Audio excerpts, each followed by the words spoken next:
A palestra de hoje, senhores, é sobre argumentos contra a legalização das drogas, o caso da maconha. O expositor é o nosso professor Dr. Ronaldo Laranjeira. Ele é professor titular de psiquiatria da Escola Paulista de Medicina, Unifesp, e também ele é coordenador da unidade de pesquisa em álcool e drogas, UNIAD. E, professor, desde já, muito obrigado pela vinda aqui. Já passo, então, a palavra para que o senhor profira a sua palestra. Obrigado. Lógico, esse é um assunto bastante controvertido, né? Eu acho que o setor jurídico, né, tem se manifestado de uma forma bastante contundente ao longo dos tempos, né? E o setor saúde, né, também se manifesta, porque é uma área, né, que tem implicações na saúde, né, e, ao mesmo tempo, tem implicações jurídicas, né. E eu tenho falado que os maiores problemas de saúde, na realidade, têm uma grande interface com o setor legal, né? E é uma coisa que, às vezes, nós, como médicos, eu como médico, sou professor titular de psiquiatria, e raramente, às vezes, se dá conta dessa grande interface que existe entre a saúde e as leis. Por exemplo, a própria Constituição do Sistema Único de Saúde, né, e todos os benefícios que o SUS trouxe para a sociedade brasileira foi decorrente de uma lei, né? A área de álcool e drogas, ela o bebê dirigir, a regularização do bebê dirigir tem feito por uma lei e a fiscalização dessa lei. Se você vai regular o número de bares numa cidade, isso tem implicação do ponto de vista de saúde, né?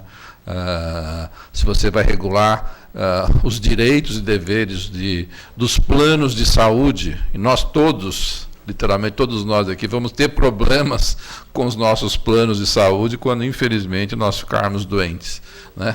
Isso tem a ver com um arcabouço legislativo, né, que é importante existir para que a gente possa receber a melhor assistência de saúde, quer seja no SUS, quer seja no sistema privado de medicina, né? Se você se sente lesado por um médico, você vai usar a lei, e por aí vai, né? E cada vez mais eu fico convencido da importância, né, do sistema legal, na ajuda do sistema de saúde, né? Estou longe de ser um especialista no setor jurídico, né? Não tenho tempo mais para isso, mas eu não tenho dificuldade, pelo contrário, eu acho muito empolgante a gente reconhecer essa interface, a importância dessa interface. Eu já venho tentando até há alguns anos criar um curso, né? Aí, se for nos Estados Unidos, você vê vários cursos em Harvard, por exemplo, tem vários cursos de leis e saúde, né? Ou saúde e leis, né? Eu já tentei até algumas vezes criar esse curso, mas ainda não tive essa oportunidade. Mas, enfim, acho que esse é um aspecto que eu acho importante na introdução desse tema, né? Eu sou desavergonhadamente contra a legalização, né? E eu vou tentar, eu sei que nem sempre fico muito popular quando eu defendo abertamente ser contra a legalização da maconha ou de qualquer outras drogas, né? Eu vou tentar quais são os meus argumentos para defender esse tipo de ideia, né? Se a gente pudesse falar, a coisa mais importante para mim, por exemplo, o maior dano social ocorre com as drogas lícitas. Se você colocar o tabaco e o álcool, de longe, eles são as drogas que produzem mais custo social, né? Maior mortalidade, maior violência, né? Sem dúvida, né? Se você pegar o cigarro, Eu sempre dou esse exemplo que, se há um século atrás, foi quando, na realidade, o cigarro se transformou num produto legal e industrializado. Essa é a diferença. Porque antes o cigarro era legal, mas era produzido artesanalmente. Quando, no começo do século XX, a indústria do tabaco começou a industrializar o cigarro, né? E em um século, né, o cigarro matou mais pessoas do que todas as guerras dos 3 milênios anteriores do processo, né, humano. Então, se a gente soubesse há um século atrás o quanto que o cigarro mataria de pessoas, a gente jamais teria legalizado o cigarro. Do ponto de vista de saúde pública, foi uma das maiores tragédias do século passado, foi o cigarro. Então, tanto que, se a gente for ver a própria epidemiologia, né, ela se fortaleceu para mostrar que o cigarro dava câncer a partir da década de 50 e doenças cardiovasculares. Então, se a gente for ver o custo social da legalização do cigarro, do ponto de vista humano, foi uma tragédia, né? E leva ainda, né, mesmo depois quando a gente soube que o cigarro causava câncer e tudo mais, tem levado mais de 50 anos, foi na década de 50 que são as primeiras evidências que o cigarro causava câncer, né? Ainda levou 50 anos para que o número de fumantes começasse a diminuir.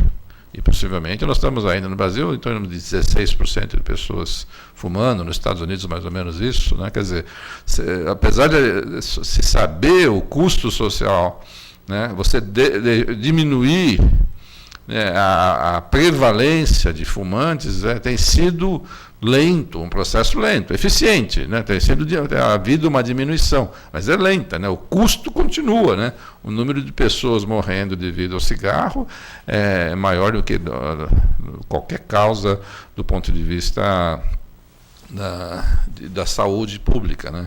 Então, esse custo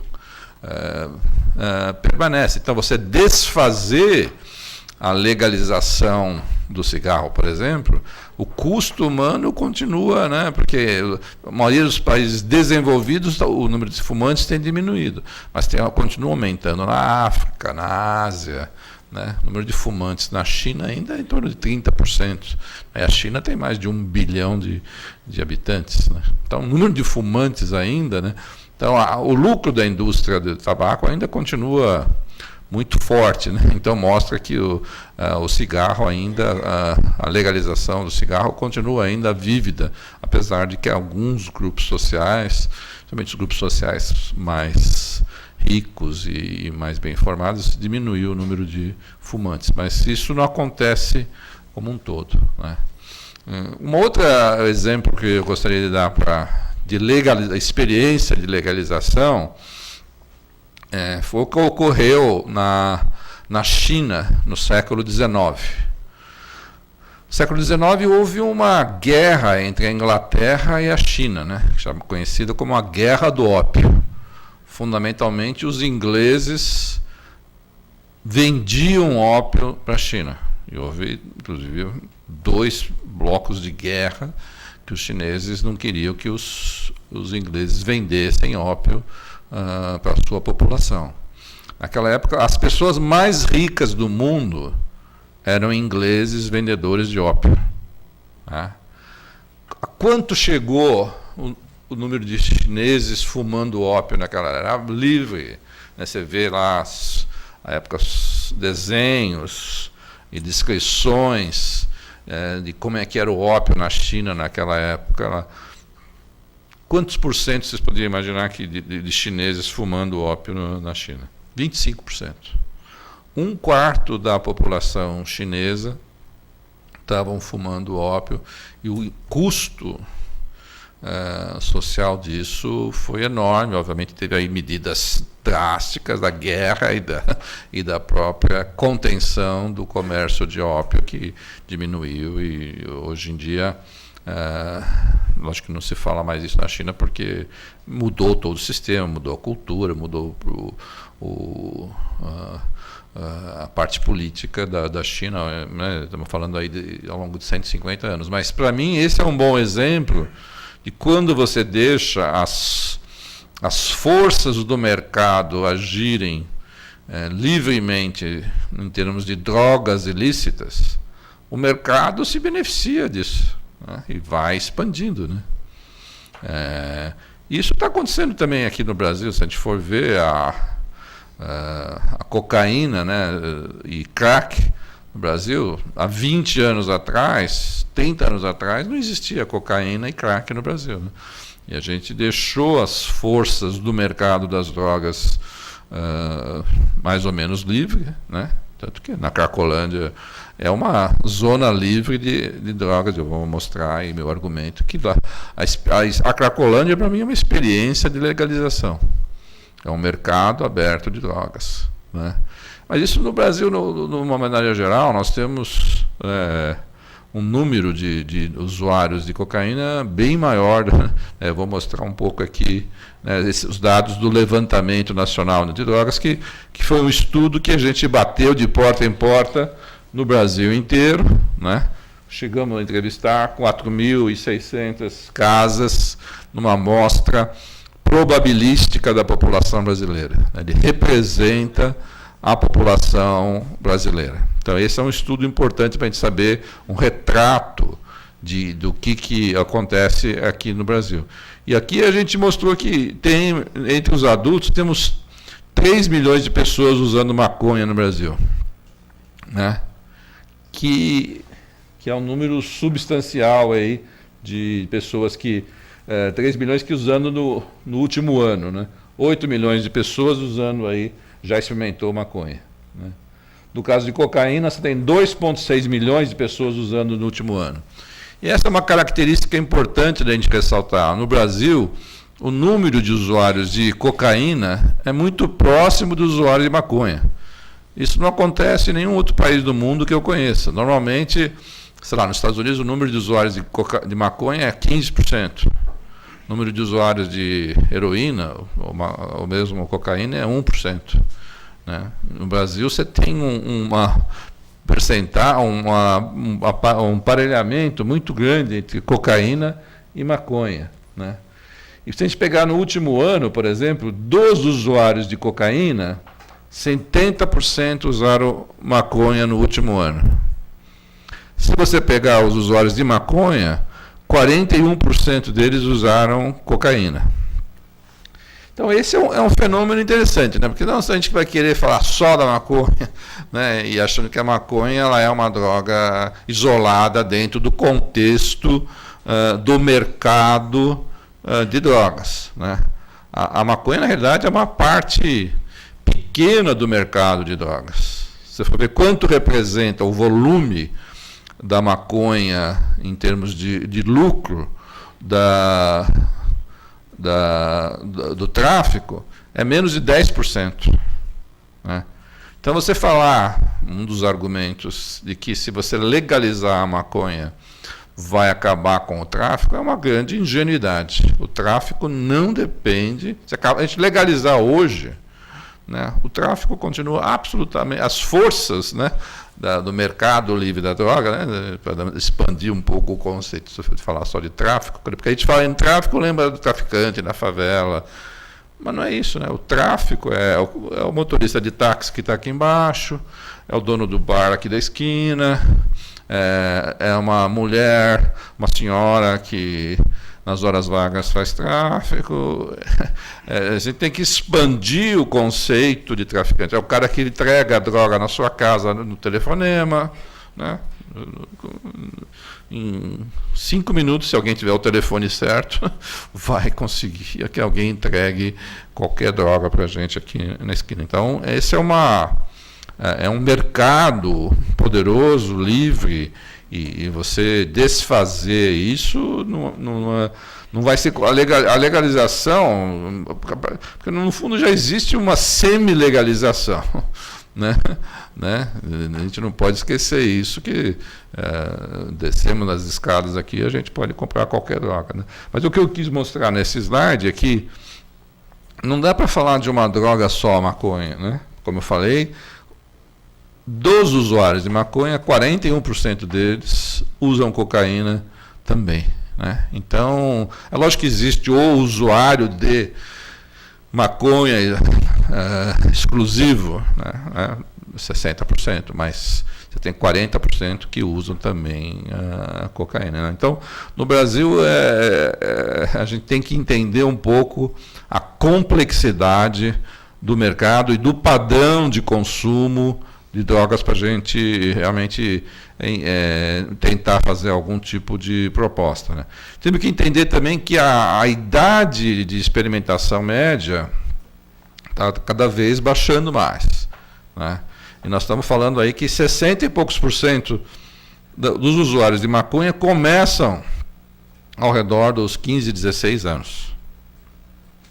Por que isso é importante? Assim, os estudos mostram que quanto mais cedo você experimenta com maconha, você vai ter alguns efeitos importantes. Os estudos dos últimos meses mostram isso, né? Que, em média, o usuário que persiste usando maconha, nem precisa ser todo dia, pode ser uma vez por semana, o adolescente ele vai ter uma queda do coeficiente de inteligência de 8 pontos. Vai falar, 8 pontos não é nada. 8 pontos não é nada se você tiver um QI de 145, que poucos de nós aqui devem ter, eu com certeza não devo ter, né? Então, de 145 para 138, tudo bem. Mas de 102 para 96 faz a diferença. Faz diferença, né? A maioria da população tem um QI de 100 e vive bem, né? Mas se você tem uma queda de 8 pontos de QI, né, na adolescência, que é um período de grande expansão da atividade, é uma coisa, né? O adolescente vai ter diminuição da atividade atencional, vai ter uma atenção muito mais flutuante, vai ter alteração de memória, né? E vai ter alteração daquilo que a gente chama de função executiva, que é a capacidade de pensar, planejar e fazer uma coisa após a outra. Então, falar que maconha não faz mal depende para quem e em que contexto, né? Para adolescentes, com certeza faz mal. E sem falar que outros estudos mostram que 10% dos adolescentes que começam a experimentar nessa idade de 14, 15 anos vão ter algum episódio psicótico até os 20 anos de idade, né? O professor Robin Murray, que está aqui que é um professor de inglês, que coincidentemente está aqui no Brasil, e eu tive a oportunidade de jantar com ele, está aqui na USP, ele falou que 25% dos novos casos de esquizofrenia ocorreram por causa do uso de maconha. Esquizofrenia é a pior doença em psiquiatria. É a doença que a pessoa vai ter um declínio e vai ficar declinando, ele nunca mais vai recuperar plenamente sua capacidade mental, né? Esse professor, Robin Murray, é um dos maiores especialistas em esquizofrenia que eu conheço, e esses dados dele mostram, né? E ele é um geneticista, ele é um psiquiatra que lida com genética. E o argumento dele, e os estudos dele que vão estar saindo nessas próximas semanas, ele estava comentando ontem, assim, que a maconha aparentemente ativa alguns genes, porque a gente tem vários genes que não são ativados, né? Essa coisa que a gente tem, às vezes, tinha uma ideia de que a gente tinha um gene e todo gene de doença ia ser ativado. Não é verdade isso. O ambiente vai ativar ou não alguns genes, né? Então não é assim, você tem o seu pai transmitiu um gene e você com certeza vai desenvolver a doença, né? Depende muito da interação com o meio, né? Por exemplo, na minha família, 3 dos irmãos do meu pai tiveram câncer de laringe, um exemplo familiar. Mas os 3 eram fumantes. Os outros que não eram fumantes não tiveram câncer de laringe, né? Eu até agora não desenvolvi câncer de laringe porque eu não sou fumante. Mas você tem que ter, mesmo o câncer, né? Você tem que ter um estímulo ambiental para desenvolver uma doença genética. Então, não é só tem um gene, são poucas as doenças genéticas que tem um gene e a pessoa vai desenvolver a doença. E é isso que a psiquiatria, hoje em dia, busca, né? É uma herança poligenética, né? Que são vários genes que, quando ativados, né, pode desenvolver a doença mental ou não, né? Isso é muito comum da gente orientar familiares, né? Poxa, eu tenho um tio que tem uma doença mental, meu filho vai ter doença mental, ou meu marido tem doença mental, meu filho vai ter. Lógico que essa é uma questão super importante para nós que somos pais, né? Mas o que a gente tem a resposta, né, no fundo, é assim, depende do ambiente. Depende do ambiente. E não tenho dúvida que as drogas, de uma maneira geral, é um dos fatores ambientais mais importantes para o desenvolvimento de transtornos mentais. Por isso que eu volto ao dado do professor Robin Murray, que não é pouca coisa, é uma coisa, 25% dos novos casos de esquizofrenia na Inglaterra, né, a diferença no Brasil é que na Inglaterra se fuma mais maconha ainda, e é uma maconha até mais forte do que nós fumamos aqui, aí, por enquanto. Apesar que isso está mudando muito rapidamente. Quer dizer, 25% dos novos casos de esquizofrenia tem a ver com o uso da maconha. Sabe? Quer dizer, se a pessoa não usasse a maconha, ela não teria esquizofrenia. Então, por isso que em vários países dos Estados Unidos, maconha ela é um assunto de adolescente, né? Porque você fala, eu conheço um cara que tem 40 anos e usa uma maconha de vez em quando, não aconteceu nada. Essa é a pessoa que menos me preocupa do ponto de vista de saúde pública. Se o cara está bem, mas se você falar, eu tenho um filho de 14 anos que está usando maconha, eu não ficaria tranquilo, porque o risco é completamente diferente, né? Como eu falei, assim, o consumo de maconha no mundo varia muito, né? Acho que o Brasil não é dos países que mais consome maconha. Nós estamos falando aí, no último ano, em torno de 3%. Né? Uso na vida, 7%. Os países que mais consomem maconha é Canadá, Nova Zelândia, Estados Unidos, né? Que, como eu falei, ao redor de 14%, 13%. Né? Isso é importante, porque muitas vezes no meu consultório, às vezes o familiar fala, meu filho está usando maconha, adolescente, vou mandar ele para o Canadá. O pior país para você mandar para o seu filho, ou para Nova Zelândia, né, ou Estados Unidos, o pior lugar para você mandar o seu filho que está experimentando maconha é para Nova Zelândia, por exemplo. Né? Né? Então, então, nós estamos num país que está crescendo. Eu acho que nós vamos aumentar isso, né, no Brasil, né, se nós repetirmos essas pesquisas daqui a 2 anos, o número de usuários, infelizmente, deve estar aumentando. Né?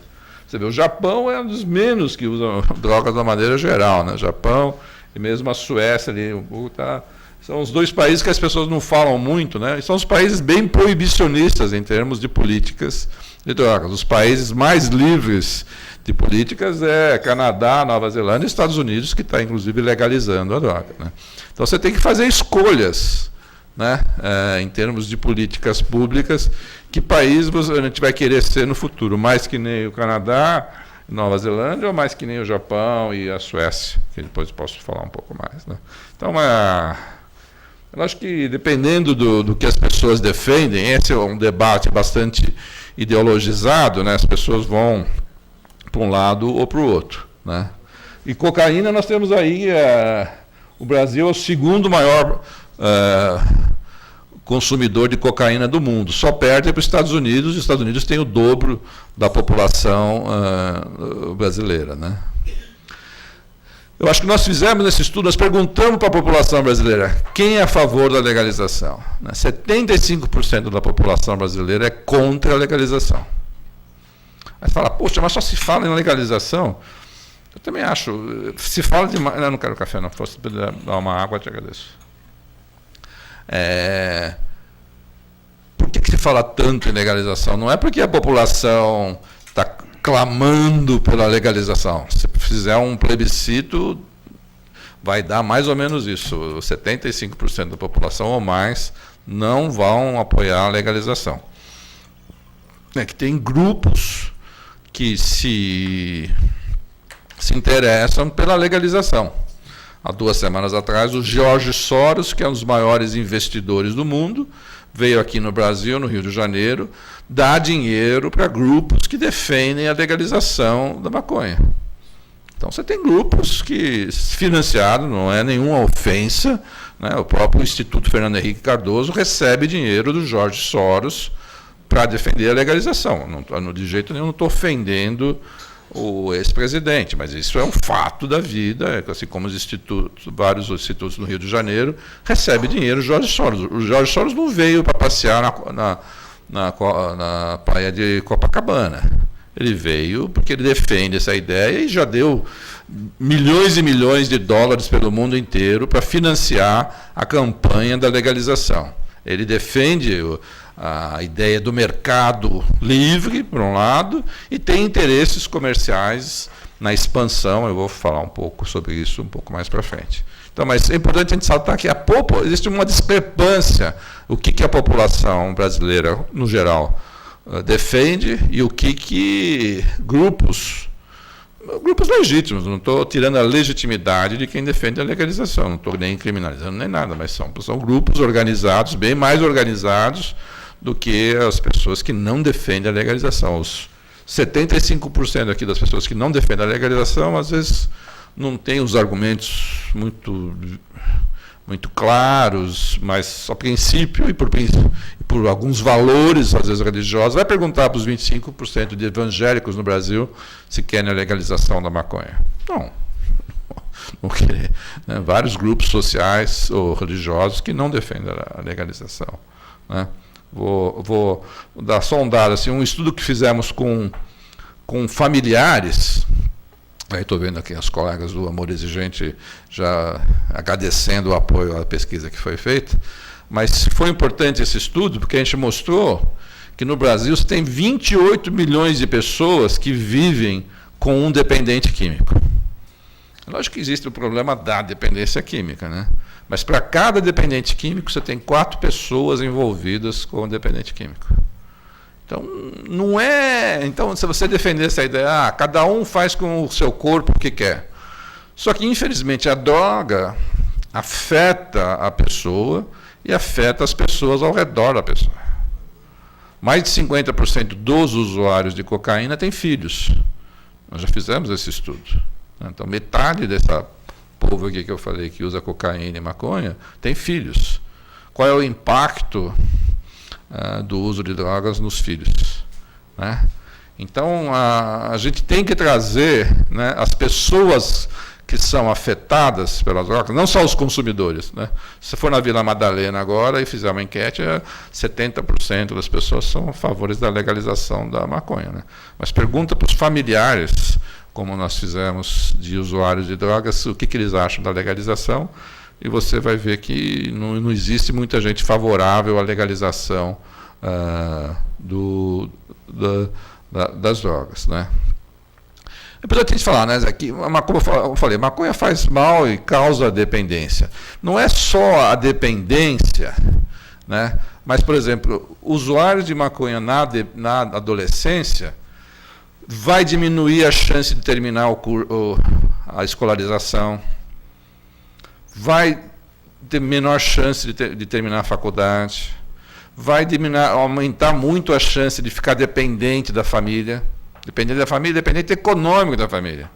Quantas vezes eu já não falei com pessoas, 30 anos usando maconha há 15 anos. Eu uso porque eu quero, mas eu não trabalho, eu não terminei a faculdade, eu estou numa boa. A maconha só me dá uma brisa. Né? Essa história eu conheço. Mas o custo, alguém está pagando o estilo de vida. Né? Aí você fala, bom, se você quiser usar maconha, você não sai da sua casa, vai trabalhar, fuma sua maconha fora da sua família e paga o custo do seu estilo de vida. Aí as pessoas são relutantes em fazer isso. Né? Então acaba tendo um peso aos familiares. Né? Por isso que quando você pergunta para os familiares que têm adultos vivendo sob a dependência econômica e sem perspectivas, ou com baixa perspectiva, né, você vê que os familiares não ficam muito entusiasmados com a ideia da maconha ou da legalização da maconha. Um aspecto também que eu acho importante é que a maconha de hoje ela é uma maconha diferente do que era na década de 60. Né? Quando eu era adolescente, e tinha história do Woodstock e tudo mais, aquela maconha era uma maconha que tinha 0,5% de THC, que é o princípio ativo da maconha. Hoje em dia, é no mínimo 5, 10 vezes, 20 vezes mais potente. O skunk, que é uma das maconhas mais poderosas, chega a 20, 30% de THC. Quer dizer, o impacto cerebral de você ter essa maconha mais poderosa é completamente diferente. Né? Uma coisa é o cara lá, os maias, que mascavam folhas de cocaína, né, com uma concentração muito baixa de cocaína. O chá de cocaína que as pessoas tomam lá na Bolívia, ou mascam folhas de coca, dá um efeito estimulante, mas é completamente diferente do que usar crack. Né? A substância é a mesma, é a cocaína. Né? Mas quando você usa uma droga mais poderosa, tem um outro efeito cerebral. Né? Acho que é bom saber que maconha não é remédio. Né? O lobby da maconha, nos Estados Unidos, eles conseguiram isso com perfeição. A ideia de que a maconha pode ser medicamento. Sinceramente, não tem nenhuma evidência de que isso seja verdade. O que existe que é um dos componentes da maconha, que é o canabidiol, pode ser usado em algumas doenças, como principalmente epilepsia resistente a tratamento. Mas é um número muito pequeno de pessoas que se possam se beneficiar com o canabidiol. Mas aí você vê matérias na Globo e tudo mais que estão privando as pessoas de usar a maconha e se beneficiar do efeito terapêutico da maconha. Quando você vai nos Estados Unidos, nos estados que fizeram isso, você pergunta, 95% dos usuários de maconha que querem maconha medicinal é por dor nas costas, dor de cabeça. São queixas absolutamente banais e genéricas.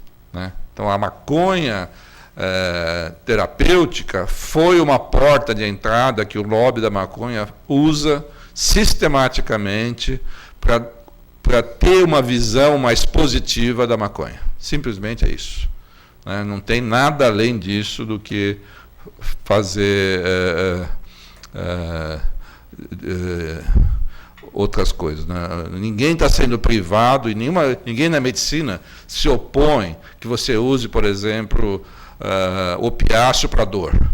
Muito embora a heroína seja uma droga perigosa, né, você pode, o subproduto da heroína é o opiáceo que você toma no dia a dia, quando você tem uma dor muito forte. Ninguém se opõe a isso na medicina, que se transforme. Você usa até álcool terapeuticamente, você usa nicotina terapeuticamente. Não existe preconceito da medicina em relação a que algum dos componentes da maconha possa ser usado terapeuticamente. O que é completamente diferente é você achar que você está fumando um baseado e você vai diminuir a ansiedade ou vai ter um efeito terapêutico qualquer. Né?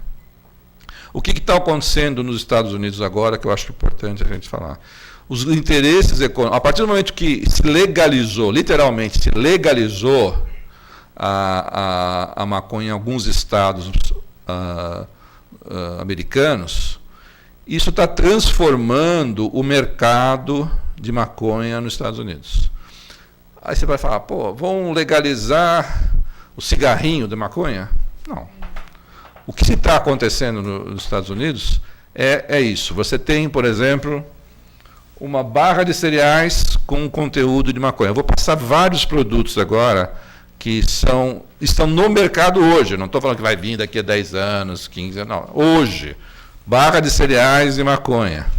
Manteiga com conteúdo alto de maconha, né? Limonada com maconha. Pirulito de maconha. Você acha que isso é para o usuário de 40 anos que vai ficar com um cigarro, com um pirulito na boca, como se estivesse fumando maconha? Né? Chocolate. O hash oil, o chocolate é um veículo muito bem que vai muito bem com a maconha. As concentrações de maconha aumentam muito com o chocolate. É por isso que vários dos acidentes que têm ocorrido em Denver, no Colorado, nas últimas semanas ou meses, há de pessoas que comem uma barra de chocolate e não sente se teve um efeito, um barato não. E come 2, 3 barras, aí tem um efeito significativo e poderoso, né? Então são produtos muito diversificados, tudo isso está no mercado hoje, né? E quando você está falando de legalização, é isso, trufa de maconha, né? Pizza de maconha, né? Vários tipos, né? de Nutella de maconha, né?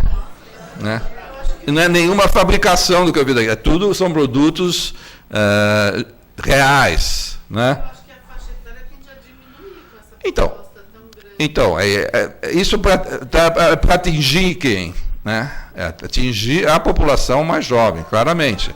Por exemplo, isso aqui é cereais. Aqui não sei se dá para ver, mas esse aqui é aquele campeão de natação, o Phelps, né? Que foi pego também com o uso de maconha, né?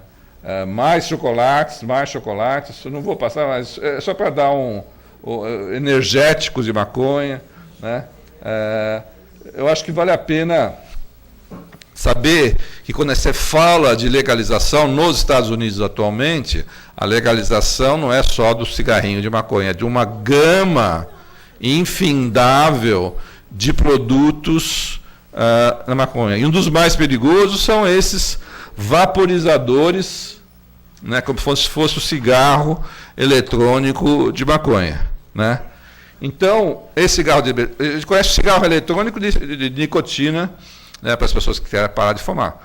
Mas agora tem nos Estados Unidos, custa $30, não estou falando um produto.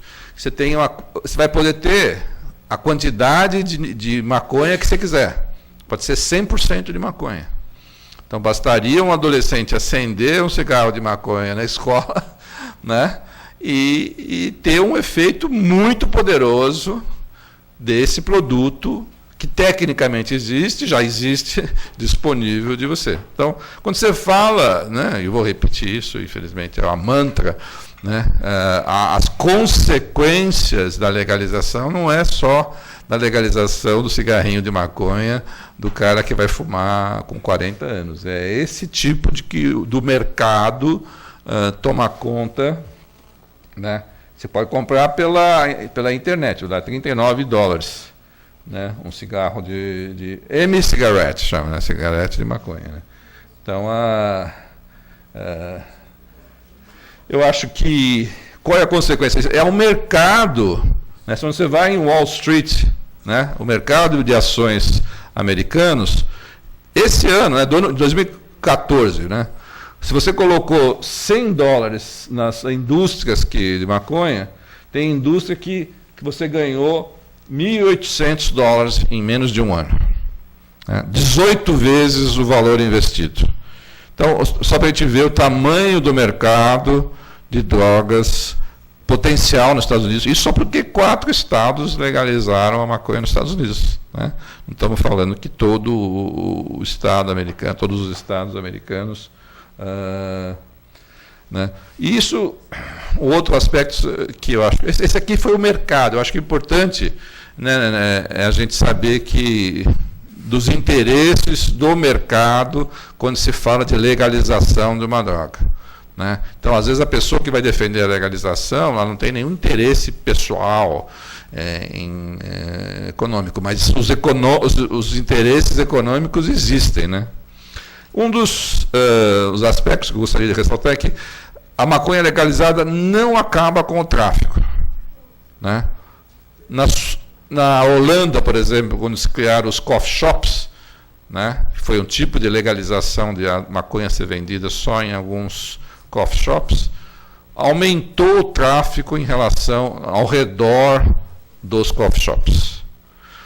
No próprio estado do Colorado, que legalizou a maconha, só aumentou o tráfico. Porque se você, o tráfico, você fala, é legalizado, mas você não pode vender para menores de idade, né? Você tem que vender com uma certa qualidade, e tem taxa, tem preço, né?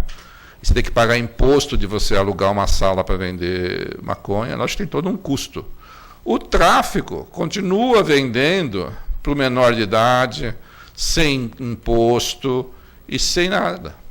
Então, a legalização não acaba com o tráfico, né?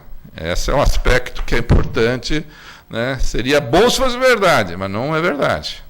As evidências de todos os lugares que têm essas pequenas experiências de legalização, o tráfico só aumenta. Fortalece, aumenta o mercado, e o tráfico sempre vai conseguir, porque maconha é muito barata, né? Se você for ver, o custo de produção da maconha é que nem chá. Por isso que um cigarro de maconha no Brasil custa R$1. Uma pedra de crack custa R$2. Se for na Cracolândia agora, com R$3 você compra uma pedra boa de crack. O custo de produção da maconha, né, eu só não quero perder o foco, é muito barato, é que nem chá, né? Então, se você... ela custa um pouco mais porque uma parte é apreendida, tem a corrupção, tem uma série de mesmo assim, mesmo com todos essa pseudo-ilegalidade da maconha, ela ainda é muito barata. R$1, R$2 você compra um cigarro de maconha, né? Se não houvesse todas essas, né, seria mais barato ainda. Ou se você colocasse o imposto em cima disso, o tráfico continuaria vendendo ao preço de R$1. É por isso que não tem uma solução muito fácil em relação a isso, né? Eu gostaria de terminar, desculpe ter me demorado um pouco, para mim a Cracolândia, eu falo isso, as pessoas que defendem a legalização querem me matar por esse argumento, mas eu acho que é válido. Para mim a Cracolândia é uma experiência de legalização. Raramente alguém é preso consumindo drogas na Cracolândia, né? Pela lei, né? Isso eu aprendi, mais uma minha experiência, pequena experiência, que não é ilegal usar drogas, é legal portar, transportar. Então, o guarda que vê o usuário de crack lá, fumando crack na Cracolândia, não pode fazer nada com o usuário de drogas, porque ele não está infringindo a lei, né? Então, qual é a consequência disso? São essas centenas. Está mudando hoje, essa semana, coincidentemente, porque está tendo uma intervenção lá na Cracolândia.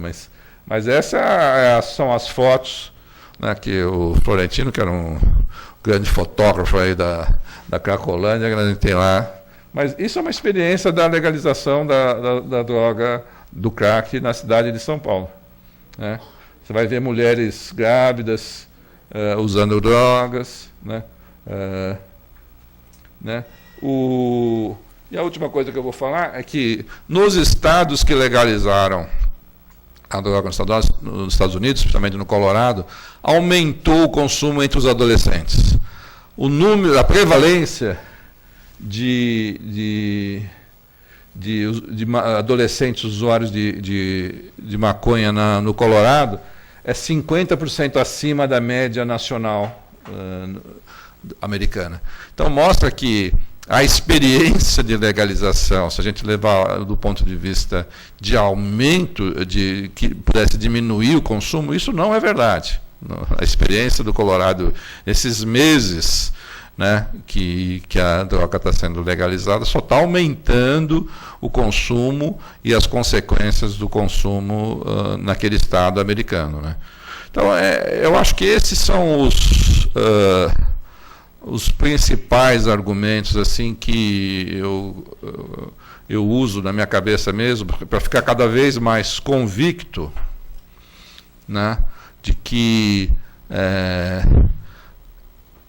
o assunto é complexo, né? Não tem um modelo. Assim, falar, é o país que tem um modelo melhor para a gente seguir. Não tem um modelo muito simples, né? Para mim, Canadá, Nova Zelândia, para mim não são modelos que eu gostaria de seguir, né? No entanto, você tem modelos de países mais intolerantes, como o próprio Japão e a Suécia. Na Suécia, se você for pego usando qualquer droga na rua, você vai receber algum tipo de... Você vai ser retirado da rua. Não quer dizer que você vai ser preso. Você vai ter algum tipo de consequências. Você vai ser intolerante com o uso da droga. Não quer dizer que você vai ser intolerante com o usuário da droga. A Suécia não é um país totalitário que prende o usuário de drogas, né? Porque às vezes você tem que justificar o fato de eu ser contra a legalização, que eu não sou a favor de prender usuários de drogas. Eu nunca defendi isso, né? Mas você tem que ser intolerante, no meu modo de ver, com o uso das drogas, e oferecer alternativas para as pessoas, mas não tolerar. Eu não acho. Tolerar o tráfico de drogas na Cracolândia, eu acho um absurdo. Acho um absurdo isso, e para mim, a gente teria que ser muito intolerante com o consumo aberto na rua de São Paulo, e se a gente não mudar isso, nós vamos continuar vendo a Cracolândia. Daqui a 10 anos a gente pode vir aqui falar sobre a Cracolândia. Então, ser intolerante com a droga não quer dizer que você seja intolerante com o usuário. Essa coisa de ou você legaliza ou você coloca todo mundo na prisão. Esse dilema, na minha cabeça, eu acho que, para mim, é um absurdo. Eu não defendo isso. Eu defendo políticas que deveriam desestimular o consumo. Porque até hoje, qual foi o programa de prevenção feito no Brasil em relação às drogas? Nada. Nenhum programa. Por que o Fernando Henrique Cardoso não defende que a próxima geração de usuários, de adolescentes, recebam 200 horas por ano de aulas de prevenção? Por que ele não defende isso? Vai querer defender logo a legalização, sem preparar a geração dos meus filhos, dos meus netos, a geração dos nossos filhos, nossos netos, para essa grande mudança legislativa. Isso, para mim, é uma irresponsabilidade. É irresponsabilidade plena.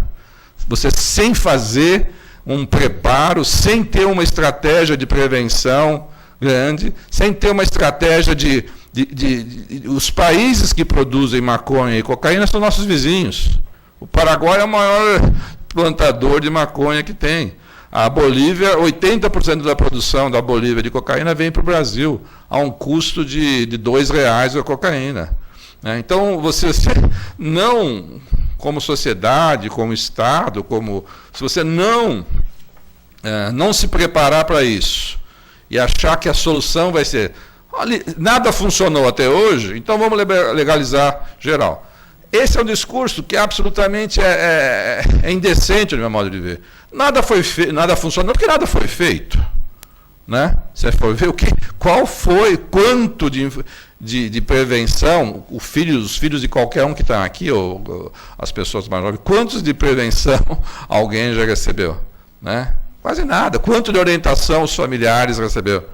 Quase nada. Então, não é que nada foi feito, que nada funcionou, então vamos legalizar. Bom, nada foi feito, muito pouco foi feito, e você achar que você vai legalizar e vai resolver dentro dessa complexidade dos interesses do mercado e das incertezas que a legalização possa trazer, eu acho simplesmente uma irresponsabilidade. Né? Eu falei o dobro do que eu gostaria de falar, né? Mas, de qualquer forma, acho que eu acabo por aqui para a gente entreter aí algumas perguntas, senão eu fico só gosto do som das minhas vozes, o que não é verdade. Né?